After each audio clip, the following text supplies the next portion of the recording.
congratulations to Rob Flores and Falcon Spotlight, nominated for Best Public Service Program by the Intercollegiate Broadcasting System. Everything you want to hear from the voice of Cerritos College, WPMD on the Nets, where people make a difference. Good morning, everyone, and welcome to another edition of the Falcon Spotlight. I'm your host, Rob JF, and I'm here with my guest. At this time, I'd like my guests to please introduce themselves. Hi, I'm Beth Swift.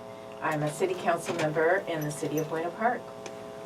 Perfect. Tell me about the city of Buena Park. Well, it's a great city. It was originally founded in 1887, if you want to go back that far. We were incorporated as a city in 1953, and that's when we began electing city council members, 5. And anyway, I've lived in Buena Park my entire life, and even though I was a little child in 1953, I was there when we first incorporated. I was not there in 1887 when it was first started, though. Perfect. And tell me about the duties of the council. Well, the council members, of course, have to vote on anything and everything that involves the city. So we hire 3 employees. We hire a city attorney, a city clerk, and a city manager. And then the city manager is the one who oversees the day-to-day business. We have 2 meetings a month, but we're called upon to do lots of other things and show up at events, and we have special meetings when we need to have them. But we vote on things like what buildings to allow in our city. We attend all kinds of functions. We don't have any jurisdiction over schools. That's a different board, and I used to be on the Buena Park School District Governing Board.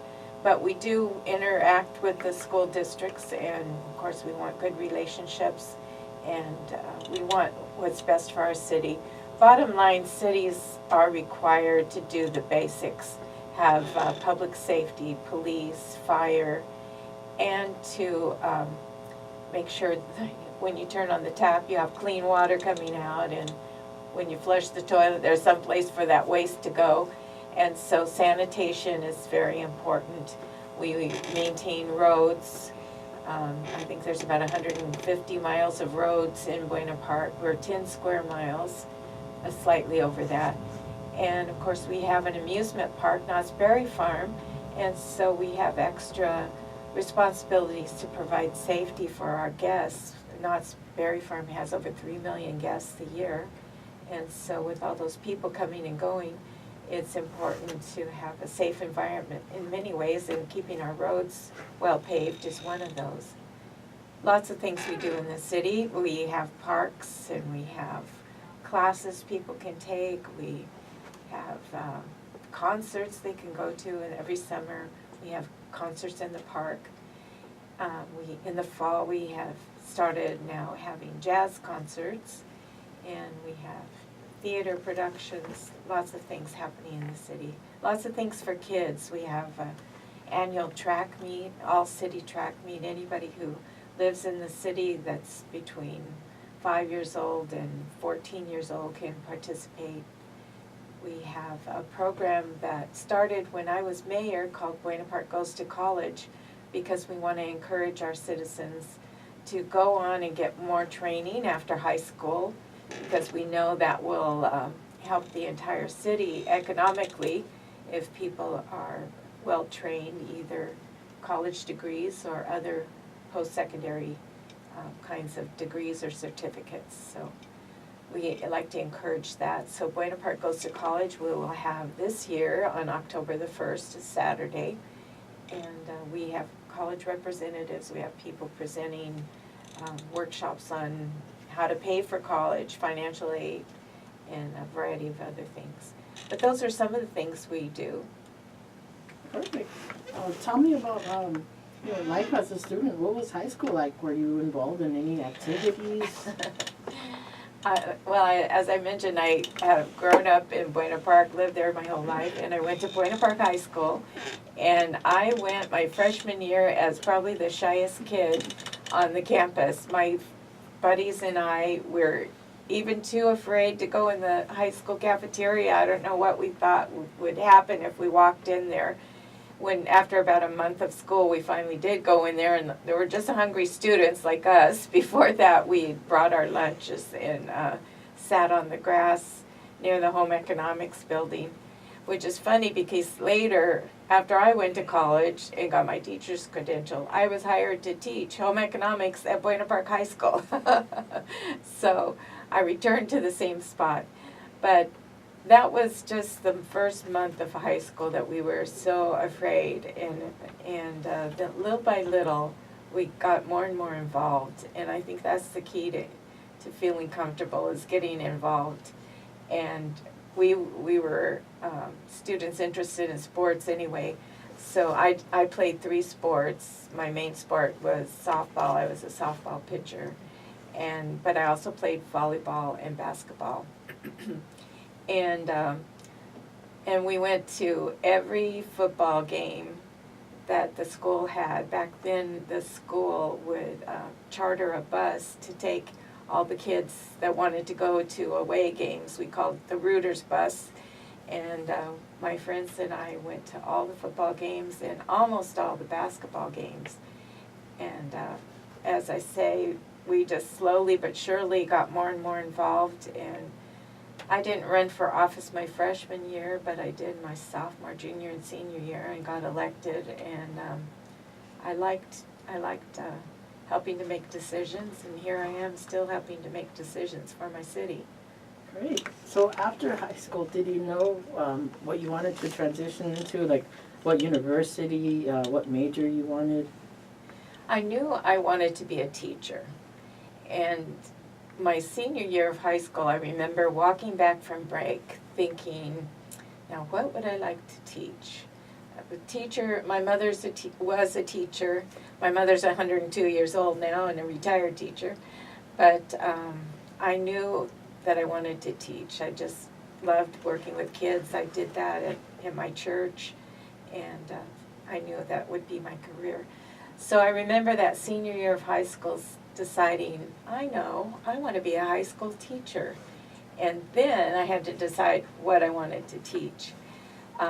Right after high school, I did go to Biola University, a Christian college in La Mirada, for my first 2 years.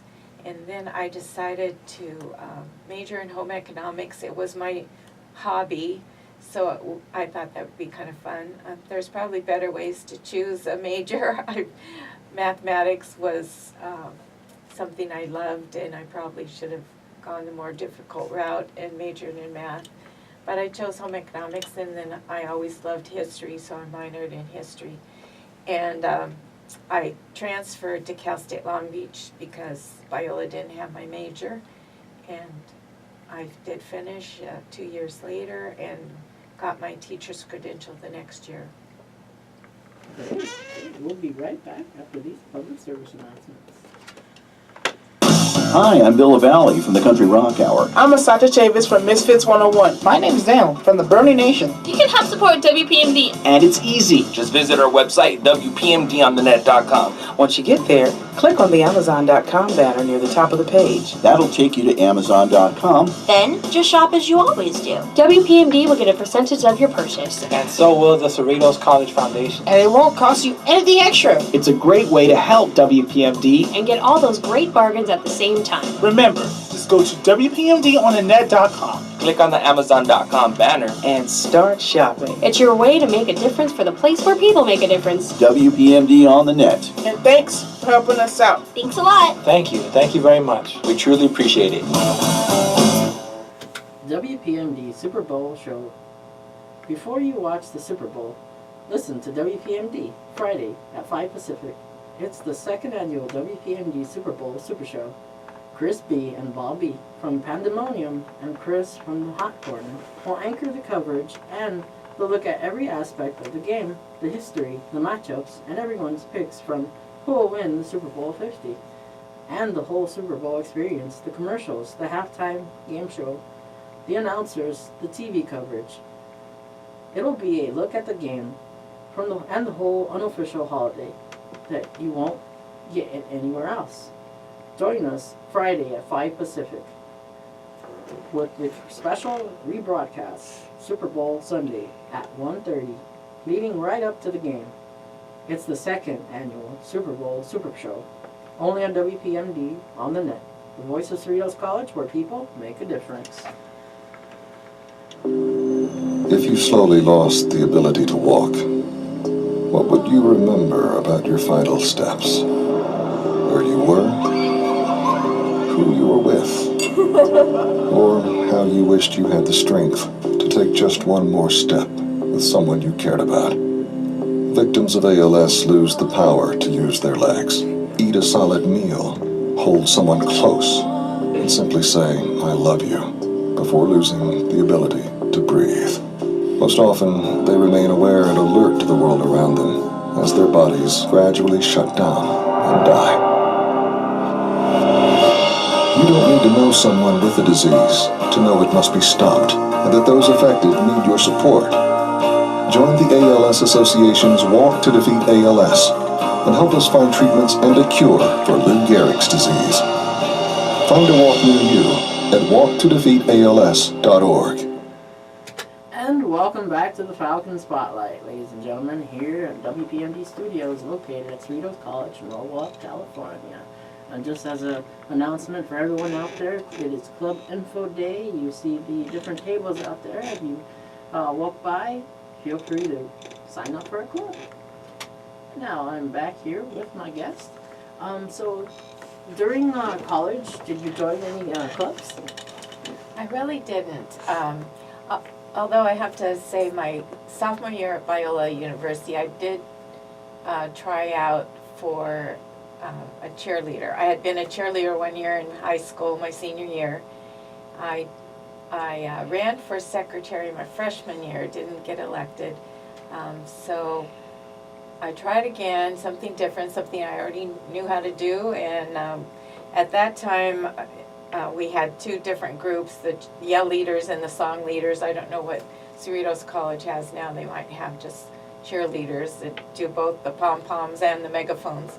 But it was separate at Biola College at that time. And so I was the song leader, the pom-pom person.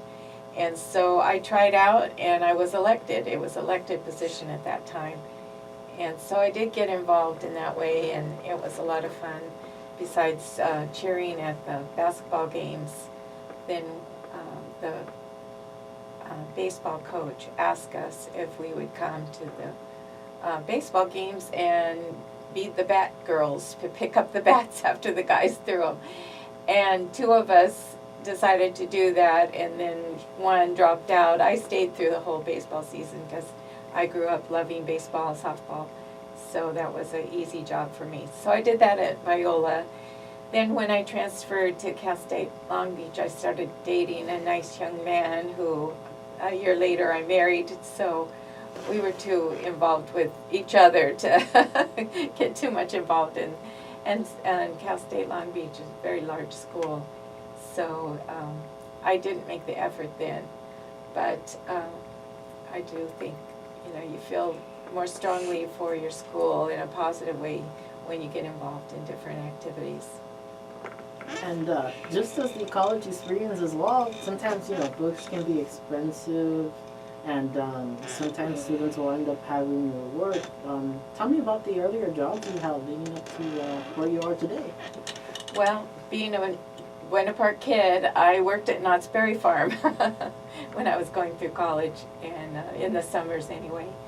And my mother really didn't want me to work during the school year. She thought I should study. However, sometimes when you have more activities, you use your time more wisely. Looking back on it, I thought I really should have worked part-time, but I didn't. And I know that some kids, like one of my sons-in-law, he worked full-time and went to Cypress College part-time.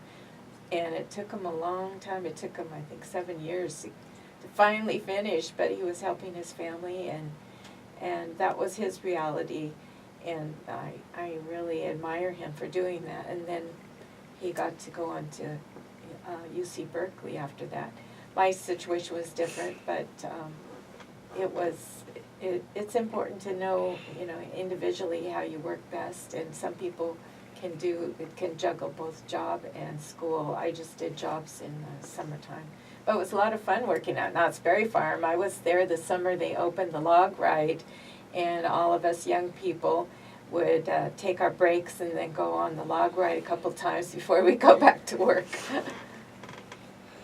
And then after Knott's, what did you do after? Well, after that, then I had my bachelor's degree and my teacher's credential, and that was early 70s, so it was a time when there were not very many teachers' positions open. So I was a substitute teacher for a while. Then I got a job as a kindergarten teacher at a small private Christian school in the city of Orange. And I had my high school teaching credential, and here the only job open was kindergarten. So I started out teaching that, and then there was a reshuffling of the teachers. I ended up teaching third grade after 6 weeks, and that was a much better place for me because kids could be a little more independent. But still, I knew my heart was in high school, and that's what I wanted to do. I did take off 13 years to be a stay-at-home mom. I have 4 daughters, and so when the first one came along, my husband and I decided I'd stay home for a while, and then we kept having daughters, so as I say, I stayed home 13 years, then I went back to teaching, and I was hired to teach at Buena Park High School, so people have joked, asked me any question, the answer is Buena Park. So I hardly get out of the city limits. It's nice to be here at Cerritos College. Great. And then after high school, teaching high school, what did you do? Yeah, I taught for 21 years, and I was at Buena Park High School for 15 of those years. I went to La Habra High School for 5, and I was an assistant principal at a high school in Anaheim district. And but then, I went back to Buena Park High School later. But when I decided to retire, I had already been on the school board in Buena Park, in the elementary school district. I'd been elected when my oldest daughter started kindergarten, and I stayed on 31 years. And when I decided to retire from teaching, some friends of mine said, "You're up for re-election to your school board job. We think you should not run for that, but you should run for city council instead." And so I listened to them, and I got support from a lot of other friends, and I ran for city council, and that was 2010, and I was elected, and I was re-elected in 2014. Tell me about the inspiration for running for office first when you went to the school board. Who talked you into it and stuff? Well, I think partly I got interested in running for elections when I was in junior high. I ran for junior high secretary my 8th grade year, and then, as I said, 3 years in high school I ran for offices. So I think it goes back to that, truly. But even more than that, my father had run for city council in 1962. Now, he wasn't elected, but before he had run himself for city council, he had supported several other candidates and helped a gentleman that he was friends with run for election, and he got elected, and he became the mayor. We rotate the mayor's job in Buena Park. So my father loved Buena Park, talked about city government all the time. So I think that must have been in my back of my thinking. Great. And so how was the transition from the school board to council like? Well, education is my love and my expertise. I did get a master's degree in school administration. I got a Doctor of Education degree in educational leadership. So it was different to move from education. Everything I knew and did had to do with education.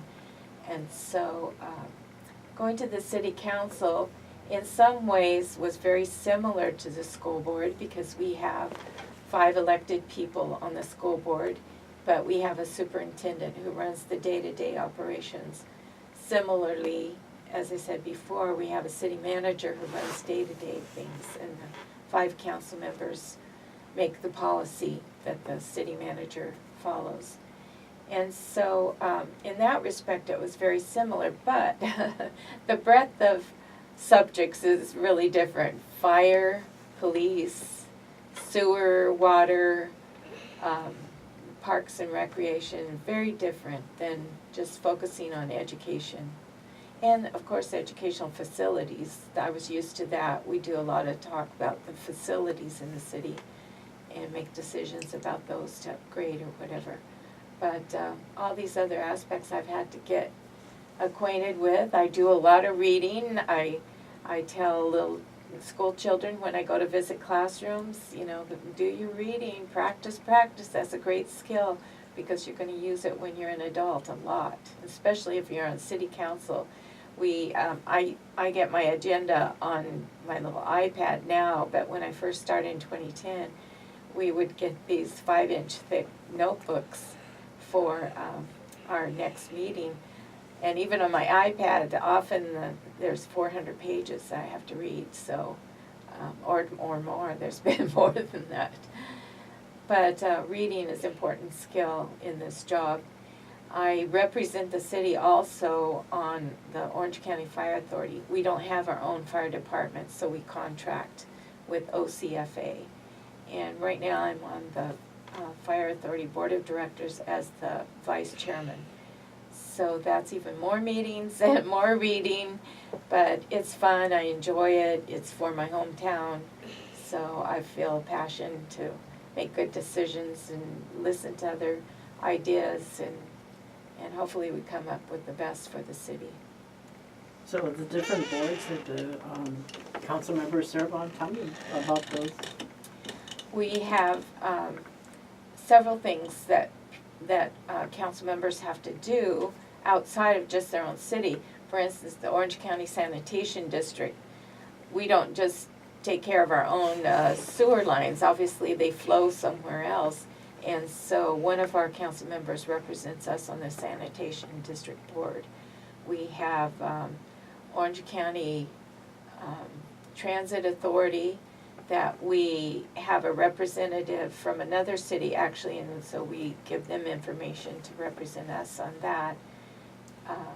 There's other groups, League of Cities of Orange County and League of Cities for California, and I'm on a policy committee for the League of Cities California, so I go up to Sacramento a few times a year, a couple of times, and then part of the time it's down here in the southern part of the state. And I'm on the Employee Relations Policy Committee, so we hear the latest things that either the Assembly or the Senate is proposing, and we try to influence that process. I've been on the ACCOC, which is the Association of California Cities of Orange County, on a committee I was chairing for public engagement, how to get the public more involved in the cities. And we studied a book that talked about land in conflict, and so I because I was chairperson of the committee, I read the book. I wrote a summary of every chapter, thinking that my committee members might not have time to read it themselves, so I gave them a little cheat sheet, as I used to do for my AP World History students. And anyway, hopefully they went back and studied the chapters of the summaries that they thought would be more applicable. But that was a fun committee and high interest, because people in your cities, when you're making decisions, sometimes those decisions they're pretty mad about. And they don't hesitate to let you know. And hopefully they don't call you names, but occasionally they do that too. But it's important for us to hear the public, even if they're mad at us. But hopefully before they're mad, before we make the decision that they don't like, we will engage with them, ask them questions, ask them to be involved. And And then we have commissions, which I know you're interested in your city.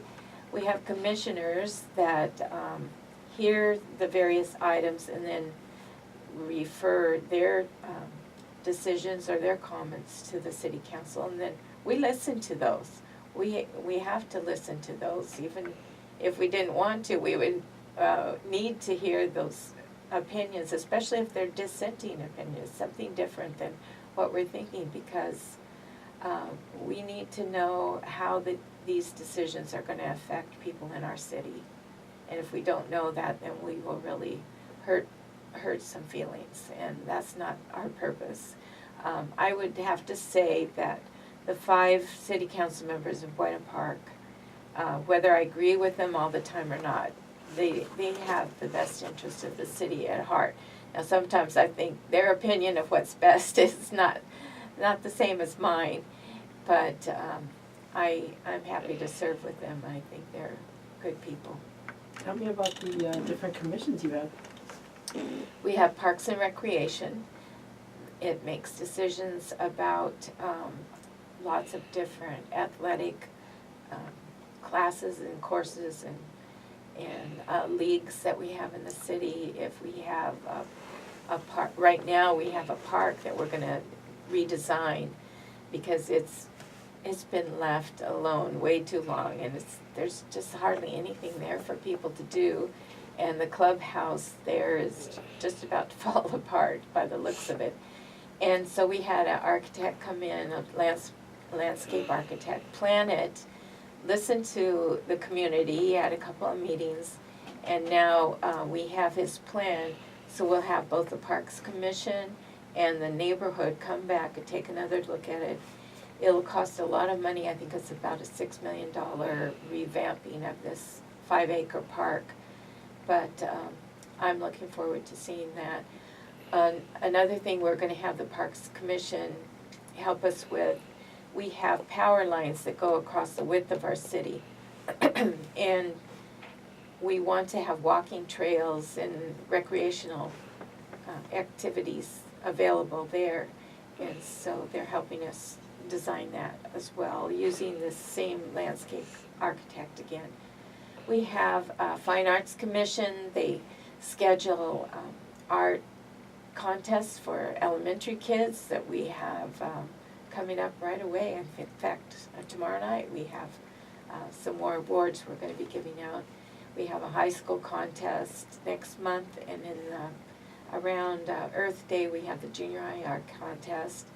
And with Earth Day, the Fine Arts Commission plans using recyclable various things like even twist ties or old meat cartons that they then make it to various crafty kinds of things and involve the children in using things. Reduce, reuse, and recycle. We like to do that. So that's part of fine arts too.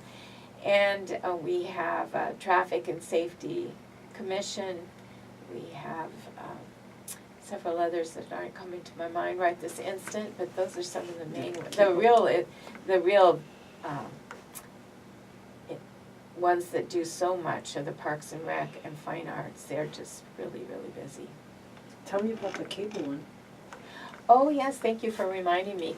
We have Time Warner Cable in our city, and so when cities got to designate one certain cable company in their city, that cable company was then responsible to provide a station for the city to use, which we have Channel 3 in Buena Park, and it broadcasts our city council meetings and then a variety of videotaped meetings, such as our spring extravaganza, our Easter egg hunt, and we even have church services that are taped and then played. All the special events like we have for Memorial Day or Veterans Day, those are shown on TV. We have a mayor's show, but so that we can make good decisions about what is on the air and to use the money wisely that Time Warner is committed to giving to us, we established a commission So the 5 council members are on that, but several other community members are also on that. And so, as I say, they make decisions. We had to buy a really expensive piece of broadcasting equipment, about $75,000 worth, just recently. And we got recommendations, and we read over the recommendations, decided what was best. But like any commission or council, it's a group decision, and so we listen to the others and then make the best decision, and the majority wins. And the terms? Our commissioners, all of our commissioners serve for 3 years. City council members are elected for 4 years, but we appoint commissioners for 3. And, what was I gonna say? Oh yeah, so what's it like having a theme park in the city and being in council? What's the relationship like? Well, Knott's Berry Farm, some people think it'd be like a cash cow for the city, and in some ways it is, but we don't get anything from what they charge people going into the park. So we don't get anything. There's no entrance tax that the city gets. So what we do get with any sale in the city of Buena Park, we get 1% of that 8% tax that people pay in Orange County. In the city of Buena Park, we get 1% back. And so sales tax is important to cities. We don't get that much in sales tax directly from Knott's. We would get sales tax on their food sales or their souvenirs, so that's nice to have. But what we do get with Knott's Berry Farm, we get a lot of people coming there, and then they go to other businesses, they'll go to other restaurants, or they'll stay in hotels. So we call it the bed tax. It's called the transient occupancy tax, TOT. But every hotel room that's rented, if you go to a hotel room, look at your bill when you check out, and you'll see there's a bed tax, and that goes to the city, because there are some expenses coming when people come into your city. You need to have enough police to make it secure, and to give tickets to those people that are speeding or whatever. So you have to have police, you have to have fire, and so that helps pay for those kinds of services. And then another group that provides money through sales tax is our auto dealers. We have quite a few. We have a new Tesla auto dealer in Buena Park, just opened up last year, and you can order your own Tesla there, like you can at certain shopping centers, but you can also buy pre-owned Teslas, and it's kind of fun to just go in the showroom. I will never